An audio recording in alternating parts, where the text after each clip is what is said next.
En juillet 2014, Léa Drucker a donné naissance à son premier enfant, une petite fille nommée Martha.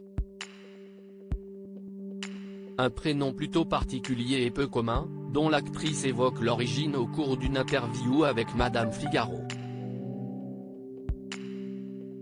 C'est en 2019 que Léa Drucker connaît la consécration. Grâce à sa performance dans le drame Jusqu'à la garde, où elle interprète une mère fragilisée par un divorce tumultueux avec son mari incarné par Denis Ménochet, elle remporte le César de la meilleure actrice.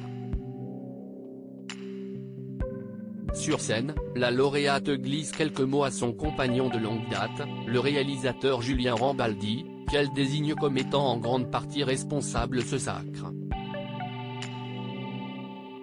Avec lui, elle a donné naissance à son premier enfant, une petite fille nommée Martha, le 11 juillet 2014. Un prénom peu commun dont elle explique la signification dans les colonnes de version féminin, nous l'avons appelée Martha. Certains trouvaient ça dur, mais j'étais persuadé que ça lui donnerait du caractère. Or, à 3 ans, je crois que c'est bien parti. Lors d'une interview avec Madame Figaro dans laquelle elle aborde notamment ses projets au cinéma, la nièce de Michel Drucker est également revenue sur l'origine de ce prénom particulier. Plusieurs références culturelles. Si la manière dont une personne se prénomme peut parfois en dire long sur qui elle est, l'actrice qui se désole de son patronyme souhaite avant tout que sa progéniture s'impose par sa force de caractère.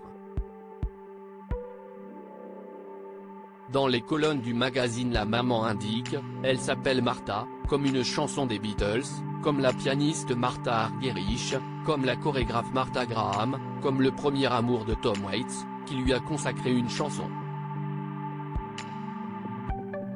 Elle poursuit, je me dis qu'un prénom insuffle une part du caractère. On souhaite à toutes les petites filles d'avoir de la force, une force de résistance.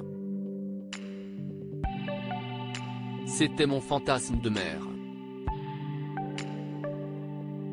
Entre une référence à un morceau du célèbre album blanc des 4 britanniques paru en 1968, à une figure majeure de la danse contemporaine ou encore à la muse d'une chanson d'amour, nul doute que la petite Martha démarre avec de bonnes bases.